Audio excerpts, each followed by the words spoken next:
And you all, I'm very excited about this presentation. I've gotten to know Austin over the last couple of years. Austin is leading the way when it comes to fundraising in rowing, and I've gotten the opportunity to chat with him. He's a very interesting guy. He has some very good, useful perspectives that he's going to share with us today.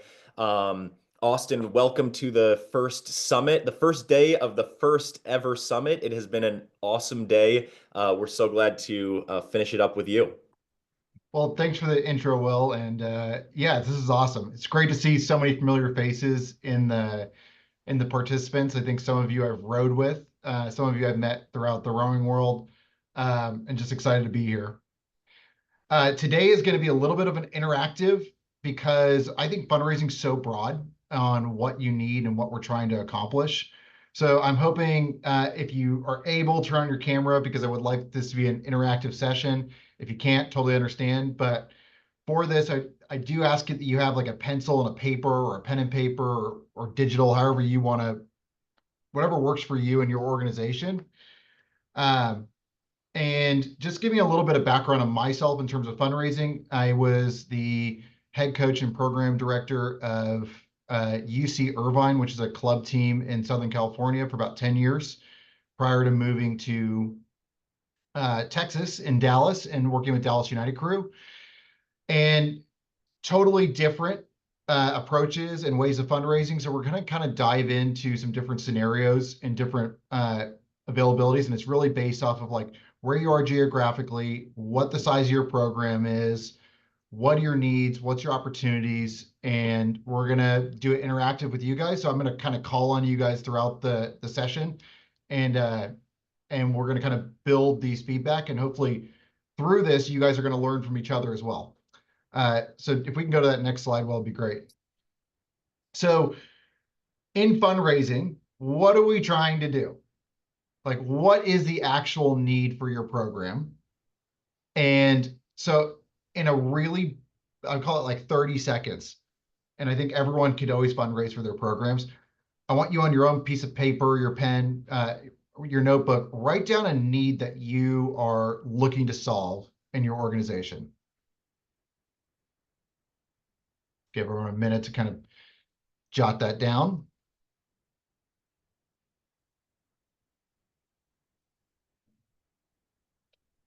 Secondly, when you guys are thinking about this fundraising, is why do you need it? Like whatever, whether it's scholarships, new equipment, why do you need that? And how is it going to really, and then that next one is the how is it going to impact your organization, your program?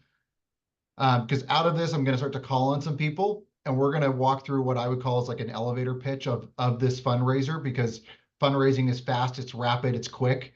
And what I want to see from people on the panel is uh, we're going to walk through kind of narrating this into a really quick synopsis. So, Will, I don't know if you would want to pick on some people or if you want to do a raise of Yeah, I hand. mean, sure. So you all, and here, should I stop sharing for just a sec? This is awesome. Sure. Like this is awesome. Um, so does anybody want to come off of mute if they just did this and go through those three, like the need, the why, and the how? Does anybody want to do that? Feel free to either raise your hand or just come off of mute.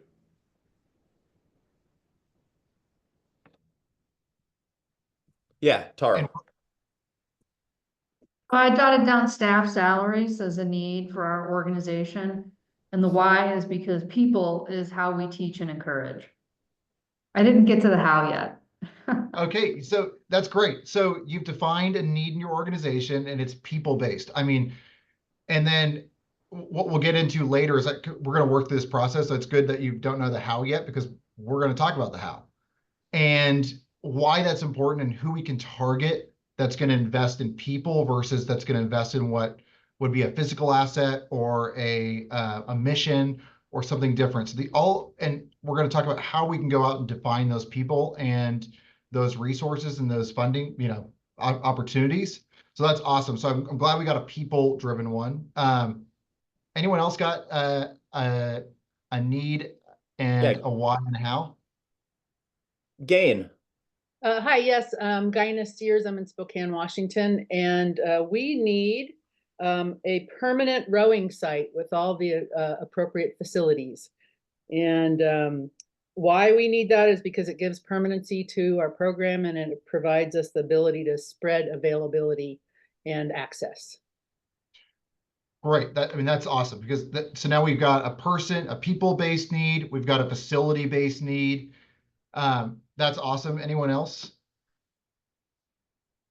Austin, just from my experience as a coach, we were always fundraising for boats. And the reason why was because we wanted to grow our club, and if we had more boats and seats, we could grow our club. So that was something we definitely fundraised for. Okay, this is awesome, guys. So we've got a people, a facility, and an equipment-based need. So when I'm looking at those three, we've got we're going back to the person for a second. Like, and I totally agree. We need to invest in people. If we don't have people, then our equipment, our facilities, there's no use for it if we're not actually impacting and mission driven. So if I'm looking at like mission driving, which is like really people and persona, the first thing I want to do is like, and this is an interactive map for everyone because I know I've heard from we're in Spokane, Washington and different places, is if you just pull up your phone and go into your like Google or Apple Maps and just zoom out about like a point two of a mile and look at the local businesses that surround your area or the large corporations that exist in your metroplex. I want you to just make a quick little jot list of what you find. Like I found an Ace Hardware, a Microsoft campus, a Toyota campus in my geographic region.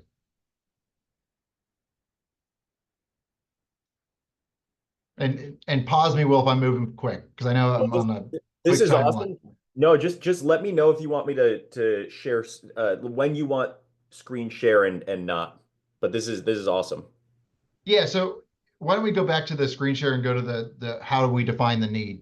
Yep. All right. So what we're doing right now is we're visualizing how to go make that ask.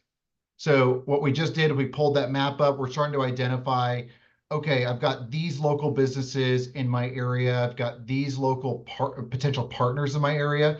Like if you zoom out and you're like, hey, look, I've got a YMCA, 3 blocks away.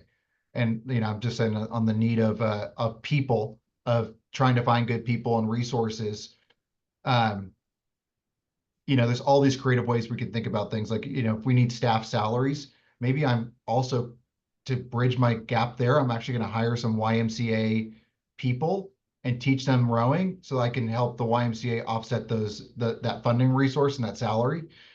But through this, we want to be able to design what the need is. So I've heard salaries, I've heard facilities, I've heard equipment. How are we going to design that so that someone that doesn't know rowing like we all do can understand this and be like, yeah, I'm excited about it. I'm excited as I am. So you want to visualize what that is. We're going to create a basic little template design of what that is. And I want you guys to take your original need and I want you to write down 3 sentences of a design of how you're going to make that pitch.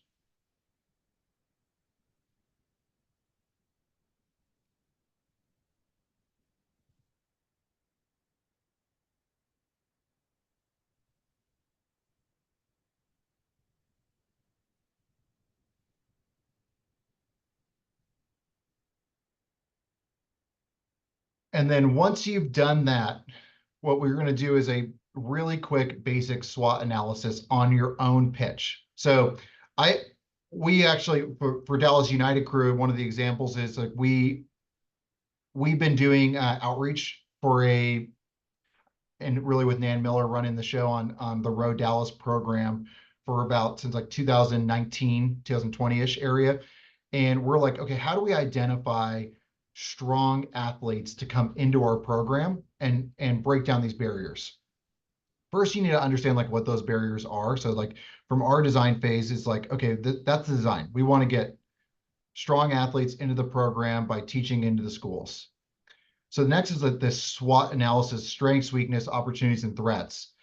For our terms and purposes, like the strengths are is like, oh my gosh, we can go get some really good athletes that may not be able to afford rowing and have the resources to get to and from school and the whole 9 yards.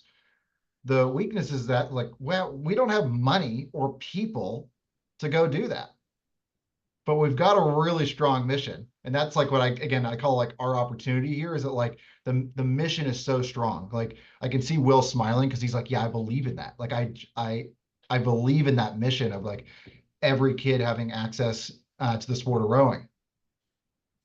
And then some of the threats are, is it like, oh man, this is going to be really hard. It's going to be really challenging.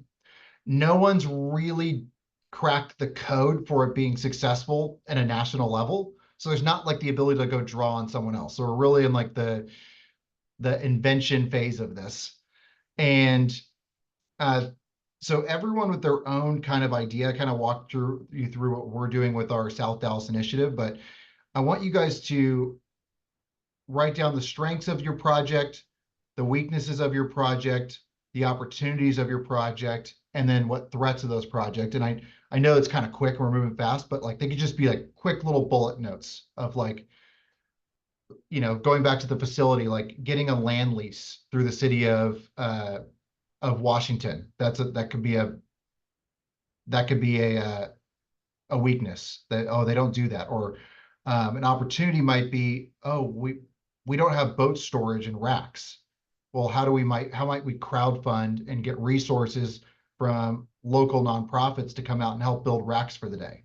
So what we're doing is what we're doing out of all of this, guys, is building a vision deck that we can go pitch. And then I want to be able to, like, at the end of this, be able to someone give me an elevator pitch on their fundraising idea.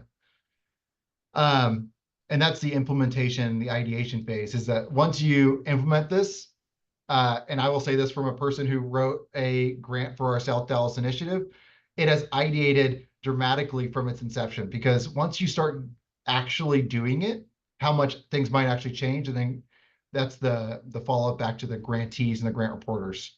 Can we go to that next slide, Will, when you get a chance? Okay, this is a good one. It's different ways to go fund that need. And I know some of these might seem really blanketed, but like from a crowdfunding source, is how many of you, like just like a quick like ping of the hand, have any kind of database, CRM, that organizes like all of your groupings, like whether that's Airtable, Asana, Monday. And if you don't have one, what we use is at Dallas United Crew is Monday.com, and they actually do a free package for nonprofits, and they actually have all these templates for nonprofits to structure your donors. You can do direct to mailing to all your donors. You can catalog by year, and it's really helpful tool. But from a crowdfunding source, when I was at UC Irvine, one of the things that we were looking at was like, how do we create resource sustainability? Like we were pretty good at doing like big fundraisers. So we thought about it. We're like, man, we've got 60 years of legacy with alumni. How do we tap into that emotional need? And we came up with the idea of this Team 100. How many of you in the group rowed before, or rowed at a club, rowed at a college? Do you still consider yourself part of that organization? The reason I say I rowed for the University of Washington. I still, I'm still a Husky to the day I stop breathing here. Is that I'm an alumni. I've got a legacy to it. Like I'm still part of the team, in my opinion. Yes, I may have graduated from school, but I'm still part of the team. We tapped into that emotional side of 60 years of UCI alums and said, and this is for club sports, they pay dues to be part of the program. And at the time that we were there, it was $1,500 a year. So we're saying, okay, since you graduated from the team, do you still consider yourself a team member? We're like, yeah, of course we do. And so we gave them the option of signing up for a $1,500 in dues for the year, or breaking it down to a $125 Stripe reoccurring costs. And that got us about $125,000 of reoccurring annual funding. So it was a sustainable piece. And I made it a goal of mine that I'm going to go through our CRM and I'm going to call 5 alumni a day. And I just made it was a super simple. I'm going to spend 3 to 4 minutes and I'm going to call up John and I'm going to say, hey, John, just want to let you know the program is going awesome. Your continued support of Team 100 has now given access to 3 more kids to join the team. They're fired up. They're all 3 of them in the freshman 8. They're about to attend the Western Conference Championships. And believe it or not, more times than not, we get another single chunk donation after that call. And I'm like, man, all it took was 3 to 4 minutes of me just being really excited and enthusiastic about our mission to get other people engaged. So sometimes, so I go from the crowdfunding source is like, I think everyone in these groups come from a historic club. Like if you come from a brand new club, that's a kind of a different model of like going and finding your community members. But for, I think the vast majority, there is you guys come from something that's been around for a long time, and it's like tapping into that resource and the history behind it in an organized way that doesn't seem like overwhelming and daunting of looking at like a 3,000 person alumni list. Like I'm going to go 1965 through 1976 in the month of November, and I'm going to bing bada boom all the way down. And just for those, just as a tidbit on those, if you can get people to get you into their legacy and into their will as they're in those older years as big sustainables, talking to the person trying to build a facility or naming rights, those are good opportunities. Next is like on the funding, the need is grants, and grants are far wide and applied to by many. So going back to that vision, when you're looking at grants, you really have to make sure the vision aligns with what you're trying to do. And Will, stop me if there's like a lot of stuff going on in the chat. I'm not really paying attention to it. No, yeah, that's all good. Austin, you don't have to worry about the chat at all. We'll save questions and Okay. like the back and forth. But yeah, don't worry about that. All right, right on. So for the grant side of things, you want to look at like what the mission is and then who is in the world that you're looking at, whether it's rowing or not, is driving towards that mission as well, and see if you can find commonality and alignment to it. I found with when writing grants, simple, to the point, and that back to that elevator pitch, and along with a lot of really strong visuals go a long way. We were, I believe, the only rowing program in the nation to receive the Dick's Sporting Goods 70 for 75 Sports Matter grant, which is we wrote specifically towards our South Dallas initiative, which we've taken and identified schools in an underserved community and provided ergs, kind of similar to the erg ed, but in doing so, we're actually teaching full cycle from the inception of rowing, and the metric goal is to get them prepared and ready to be on the water, whether that's the middle school or the high school level. That, and I think we all know this from youth rowing, is that there's a barrier of like showing up on your first day, and we don't want these kids to show up on day one and be like, I have no idea what an oarlock is, and I've got all these other kids flying around and getting into boats. So our whole goal was like, okay, how do we teach rowing in the schools, pre-identify athletes, prepare them, and get them to the water? And through that, Dick's Sporting Goods was like, yeah, you can count us in. That's awesome. And so from a grant perspective, we'll go into more later on how like you can combo grants into other grants. Like, and I've said this for a long time, like your first grant's your hardest grant. Once you get that first grant in the books and you kind of vetted what you've done well and that you can ideate from, then the rest get easier. It's that first iteration that you really need to think about and be like strong-willed with. And then going back to our facilities, I think is the city, federal, and state alignments, and seeing what from your county is looking to develop and integrate into it from a community standpoint. Whether that's looking for a development or a developing partner to build something that's longer and more sustainable in your community, whether that's a mental health and wellness center that also has an auxiliary, which is aquatic sports, and with and getting the general community onto the water that also then has auxiliary programs based out of that. On the equipment side, from the federal state side, you might be looking at like, okay, we're looking to teach the baseline of sport and water safety. And maybe your city's looking to align with just getting more people onto the water and teaching them about water safety and environmental needs. And you can use rowing equipment to do so. Any questions on those three? I know it's kind of broad. It's a little, but again, there's just so many unique ways to go about this. All right, well, my next one is like how to prepare that ask is I want you to go back to that. Let's go back to that first one for a second. First slide, the second, or second slide. Yeah, defining that need. So I want you to now tie in a funding opportunity that you believe fits with your alignment, whether that's, so one more slide forward now, again, while I'm bouncing you around. Going back to that making the, defining it is, do you think crowdfunding works best for you? Like going alumni, going newsletter, going the community route, going grant, which is like specifically maybe towards bigger corporations, organizations, or a city federal alignment, or some sort of combo of the mix of the three. Like I'm going to go, I've got a big $100,000 ask, and I'm going to go, I want to try to tackle 2 grants that I see for 25,000. I'm going to do another 25,000 of a federal environmental grant, and I'm going to go 25,000. I'm going to hit up my alumni basis for the final thought, for the final push. So I want you to kind of think about like how those are going to go. And then it's like, how do you prepare that ask? And that's like, I feel like a lot of the hardest ones, it's like, it's sales in a lot of ways. And one of our newly board members, Stephen Howard, who is a former Utah Jazz basketball player,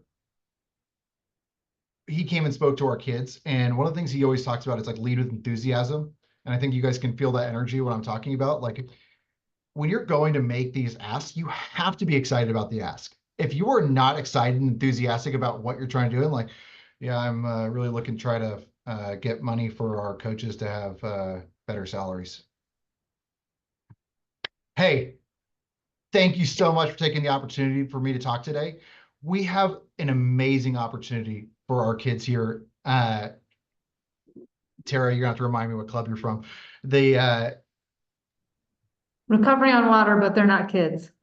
okay, and Masters we Club. Masters Club. We have an amazing opportunity to get X amount of adults onto the water from so many different walks of life, and that only barrier is just having enough staff to get them out there safely and to teach them how to row and work together. How much more excited are you about the latter?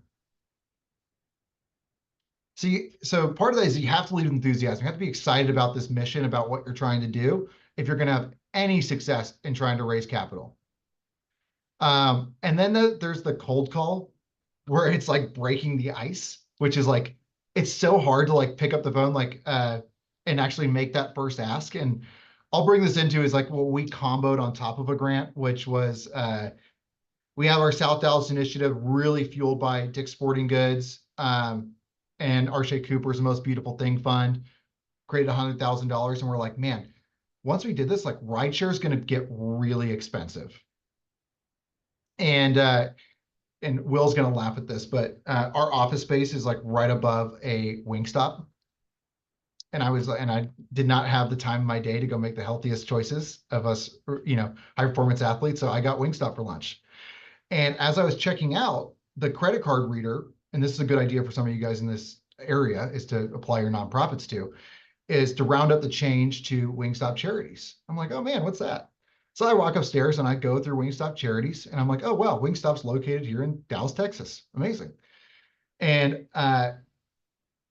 strong mission. We want to get underserved youth in the South Dallas area through our initiative, rideshare, to get them to and from school. Like simple as that.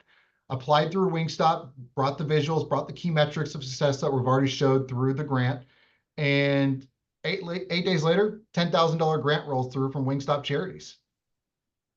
It is as simple as just trying.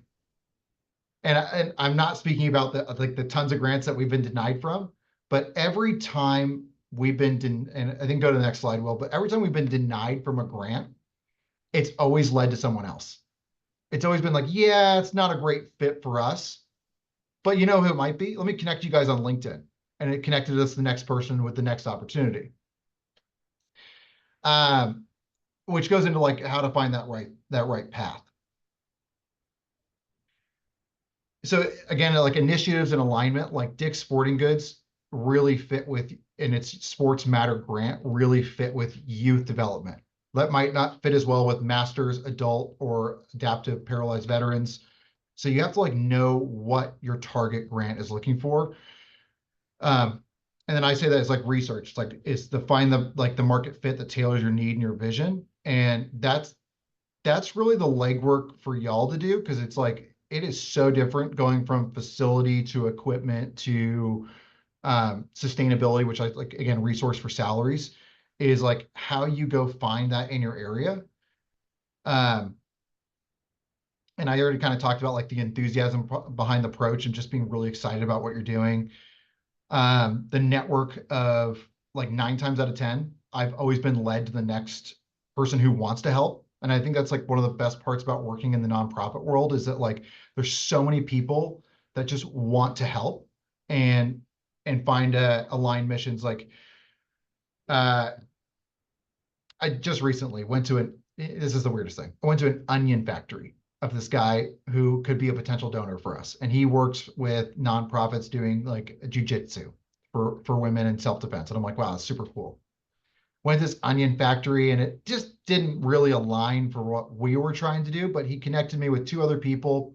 Now I've got a woman who's the director of the Texas Women's Foundation going to come out and watch one of our women's youth practices to help fuel our scholarship fund.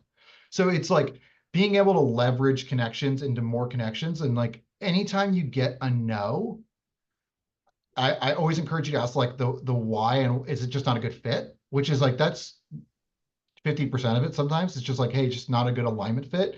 But do you know anyone in your network, and make that ask, that you think could be a good alignment fit? Right. And I always do this on LinkedIn, is like go in and kind of look and see what their networks are and see what capacities they have. And then looking through your alumni, your group or your current group. Like we just applied to a Kimberly Clark grant, and we're in the kind of limbo stage right now, waiting to hear back. And I look and I'm like, okay, there's 3 people in our organizational history that actually work for Kimberly Clark. Let me go reach out to them and see if they can help kind of push us along or find the right people to get connected with to help move this project along. And we did, and we're kind of in the next stages. And it's and I would say like one thing too is like don't get defeated on like the timeline of some of these things, especially like going back to the facilities. Like if you're working with a city, like know it's going to take a really long time. And probably the project scope budget that you originally created in 2025 is probably 10% less than it actually is going to be when it's finally getting ground broken in 2027. So always go in and like make sure that when you're building these projects, that you're always like giving yourself a little bit of buffer room, and with a clause of like, okay, if we have an excess dividend in our financial budget on this, that we're going to use it back towards mission-driven initiatives. And then again, like I think start small and scale with growth. Like going back to like I was, if you're just going to call alumni and try to figure out what you're going to get to, start small. Pick like two people in your organization you're going to call a day. Make a list of it. Write yourself a Monday through Monday. I don't know how many days of work you guys work, a week you guys work, but like Monday through Friday, pick up the phone and call 2 to 3 people a day and start to connect and start to see if you can make progress on this. All right, next slide. Finding good people to come help you. We're lucky enough to have Arshay really spearhead our South Dallas initiative. And the reason I say that is that like inspiration is part of it. And obviously Arshay is an amazing ally and community member in rowing. And lucky enough to bring him down to Dallas to help spearhead our initiative. And this is a photo of Arshay at our Arshay Cooper South Dallas rowing camp day, where Arshay hosted a camp for all the kids in South Dallas. Come up, get on the water, learn about rowing, and really for Arshay to share his story about how excited he is that these kids have rowing in their schools now, which is like an amazing contribution. We had community members there. We had the liaison from Dick's Sporting Goods who presented the grant to all the kids in this opportunity. And this actually happened organically because how excited and most beautiful thing was that we're doing this project. They actually announced their partnership with us on the same day. So talking about how grants can compound upon themselves and get other people excited is just part of it. All right, and then let's go next slide. Going back to our South Dallas initiative, it's like the contagious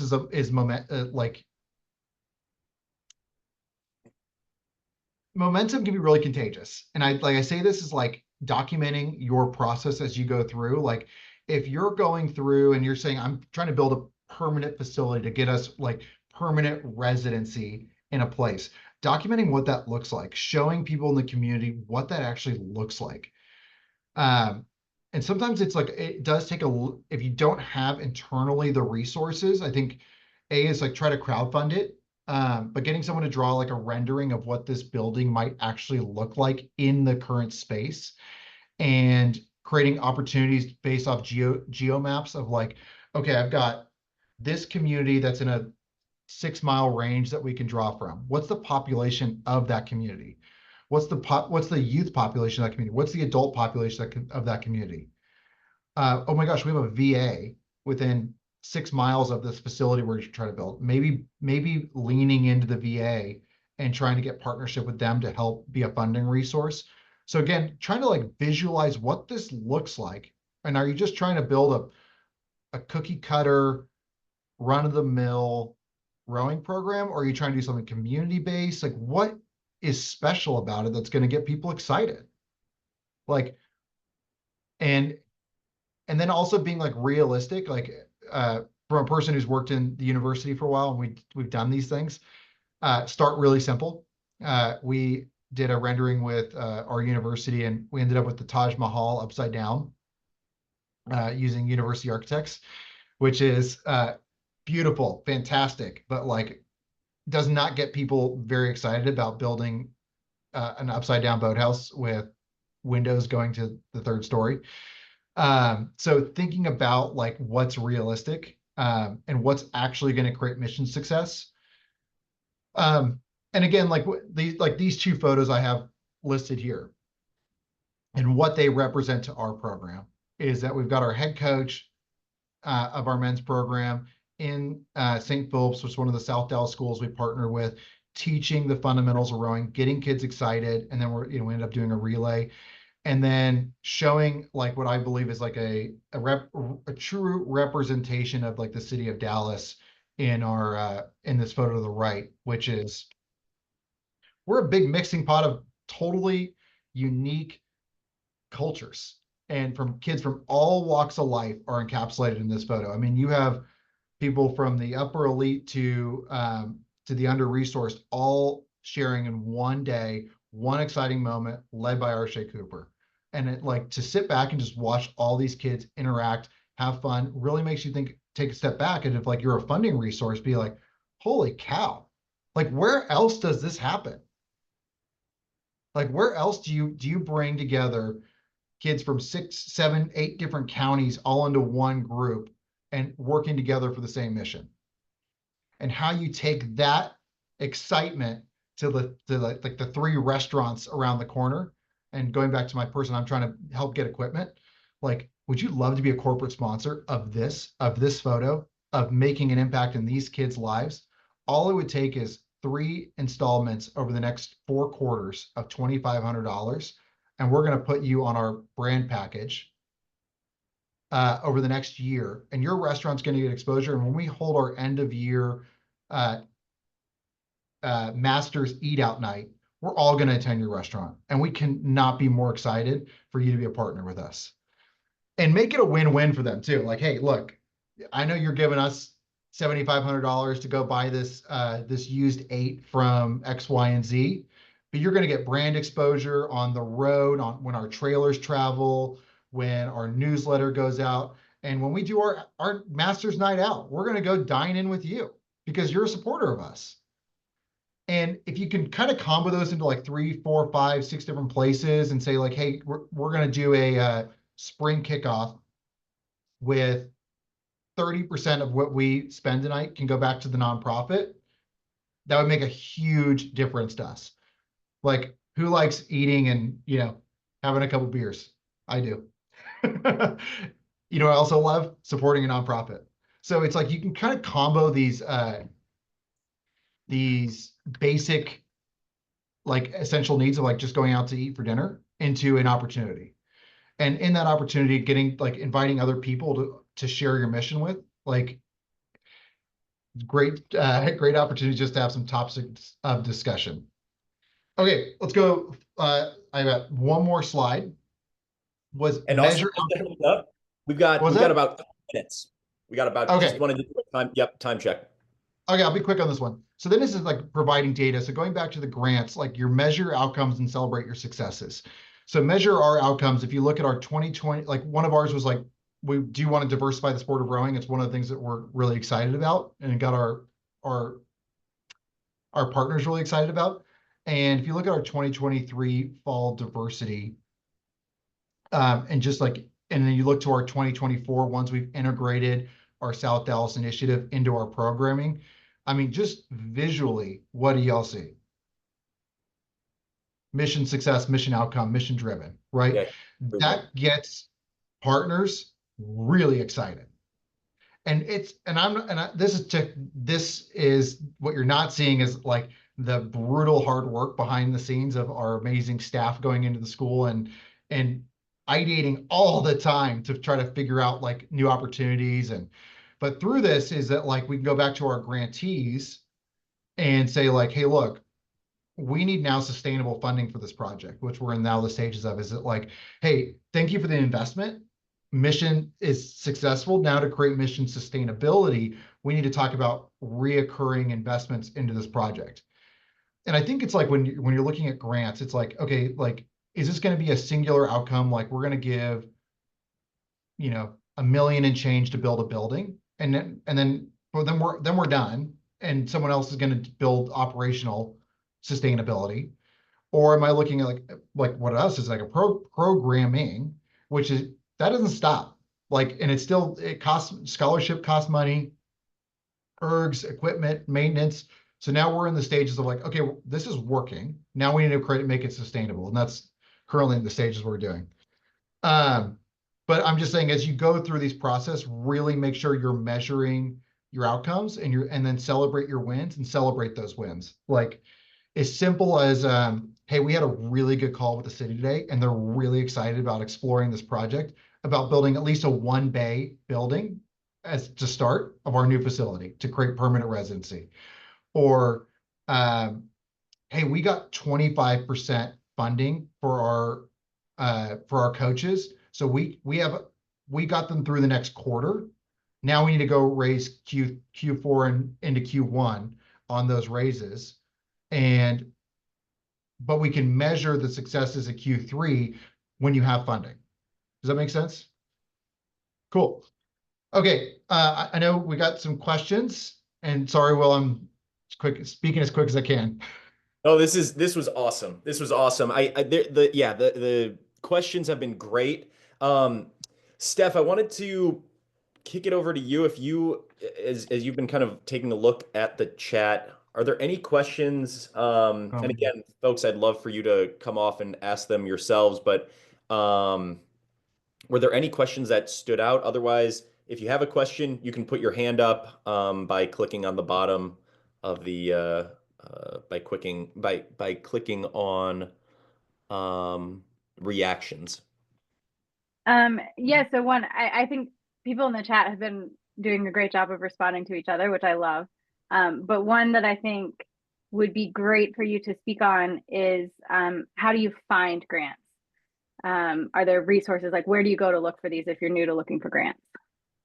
Right. So I think there's different resources. If you're like just starting from like brand spanking new on this, is like there's different just like grant directories. Some of them cost money. I think there's like I just typically do research based off of like who's in our metroplex and who's in our area. Like when I was in Southern California, totally different. Like we partnered with a couple different financial firms versus here in Dallas. Like I was looking at really like youth sport development. Like Dick's Sporting Goods has one of their, their headquarters in Pennsylvania, but they have a big footprint here in Dallas. Is like looking up some of these big companies like we're currently looking one up in Plano, Texas, which is Toyota Group has their big headquarters here.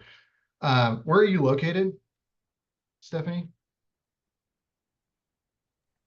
I mean, me personally, I'm in the middle of nowhere, Vermont. So there's not a lot around me. I'm just don't speak to me as the facilitator. The person that asked that question, I think the first person that asked it was Marie Leonard. I don't know if she wants to speak to where she is. Hi, we're out of a suburb of Philadelphia. Okay, so like off top of your head, who's around in Philadelphia? Like what's big in Philadelphia? Everything. Comcast. Yeah, their home headquarters is there. Lots of pharmaceuticals. There's so many. It's a big metropolitan city. So, but yeah, So and right in our area, we're in Conshohocken, up a little 20 minutes away from Philly, and there's a lot of big corporate and just there's a lot. So yeah. right. So I think someone Tara put in here, we found like a lot of local grants. It's like, yeah, there's nationwide grants and there's local grants. Like local grants, especially for like community-based projects, people want to invest back into their own communities. So finding like going to Comcast and looking up like, do they have a communities director? And and I'm sure they do. And getting in touch with them and saying, hey, what opportunities do you have philanthropically within Comcast, and what do you guys do? Right. Oh, our mission's like on say it's like we're trying to fight homelessness. Like that's our narrative, right? Okay. What if we then kind of turn that into we're going to use that for youth development to help precede that ever happening, right? And you can start to build the Wow. vision back to what you're actually trying to accomplish, and see if there's alignment. Like I always say, like always tweak and try to tailor alignment to say like, okay, this is what we do, but maybe we would actually do this something a little differently. So in terms of like finding grants, like again, like there's basic grant directories where you can go through and put in your zip code and it'll punch out all these different grants. I think there's one for like $20. If I can find it, I'll send it to Will. He can distribute it. But traditionally we've had the best luck just like looking through our community, finding our people, looking through our directories, finding those people who work for those businesses and going through them. Thank you. I think we have time for one more question for Austin. I don't think, unless anybody wants to raise their hand and jump in. One, I saw a couple of variations of kind of the same question, because you definitely did a great job of featuring how to advocate for youth athletes and how to get people excited about youth programs. But I know we have lots of people on here that work with adult rowers and masters rowers. So do you have any suggestions on how do you get people excited about those types of programs? Yeah, I guess it like depends on like what your master's program is like, I say that for us, it's like we have a master's program. It's really kind of starting grassroots. But one thing we have sustainably is a breast cancer survivor dragon boat team. And like for us, it's like really targeted in a calendarization period. Like I'm really looking to like start planning that in July, August for November gifts, and going through either pharmaceutical sales reps or agencies to try to find alignment for breast cancer survivors and partnerships and do dragon boat branding. So for just master's programs, again, I think I would go more for the crowdfunding resource and then trying to see if there's any matching corporate gifts that they do through their own companies that they work for. And then trying to look at like equipment or sponsored title like packages, like creating like gold, silver tier marketing packages for distribution, um, and doing like brand corporate sponsorships. I think that is all that we have time for. Austin, thank you so much. This was Yeah, really thank you great. guys. I also appreciate you making it super tangible for all of us to kind of think about in our individual areas, in our boat, at our boathouses, like what's around us, what do we need, how can we do that, how can we fundraise for it, what's our messaging. So really appreciate it, and thanks again. And that closes out our first day of the United We Row Summit. Austin, did you have any final words before we My only final words were like take that kind of like the original mind map and visualization you first put together and start to like kind of work through those different objectives and kind of pick up the pain points across it. And I'm gonna put my email in the chat if you have questions later. I'm happy to help and answer and help build the community up. And I always think the stronger we are as a community, the stronger we are as a nation, and creating opportunities for everybody. So yeah, there's my email. If you've got questions, fire them my way. I'm answer them as quickly and as best I can. And thank you, Will, for putting this on. This is awesome. And looking forward to tomorrow's speakers as well. Cool. Thanks again. We'll see you tomorrow, Austin, and we hope to see all of you tomorrow as we wrap up our first day of the summit. Um, I hope that this was a really valuable last 4 hours for you all. We again, my goal was, and our goal within our team was to make this as useful and tangible as possible, and I certainly learned a ton today, and I hope you all did as well. And again, we touched all different elements of rowing, different aspects of it. And I thank you all for being here. Tomorrow, just a quick overview, we have Positive Coaching Alliance coming. We have Arshay Cooper and Justin Best with Amanda Kraus. We have a Seat in the Boat panel, which is going to be an amazing panel. And then at the end, we have Jillian back to work through with you all some of the specific challenges that you guys are wrestling with at your own boathouses. So we are 1 minute late. We have 8 hours total. I hope to see all of you tomorrow for our second day of the summit. With that, have a great afternoon, evening, and see you tomorrow. Thanks, everybody. Thank you.